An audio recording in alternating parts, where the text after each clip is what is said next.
Hallelujah! Hallelujah! Zviri kuoneka here ndiri mumarriage.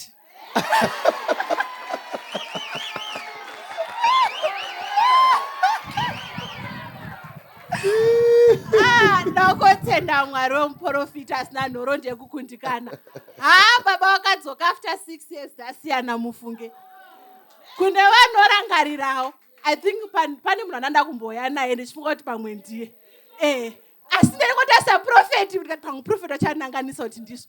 Asi baba vanombotaura nezvazvo. Vamwe vambotaura kuti iwe your husband akambotaura prophecy. Nachoirangaridzwa naFei. Vakamboitaura prophecy.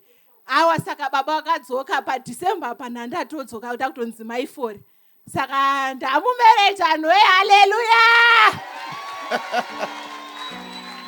Crossover. Taura about crossover. Baba crossover tanga titori nawo crossover. Ipo pano. Ipo pano mufunge. Tatori nawo saka izvozvi munamato edu kutotiwo kwandiri kwavaruko kakuti cream ichiuyewo kwavari. Bosi ndikuvatera month end. Saka doti cream ichiuyewo ikoko hallelujah. Iwe ndiwe cream yedu ikoko tatotemba newe. Munhu andapa certificate.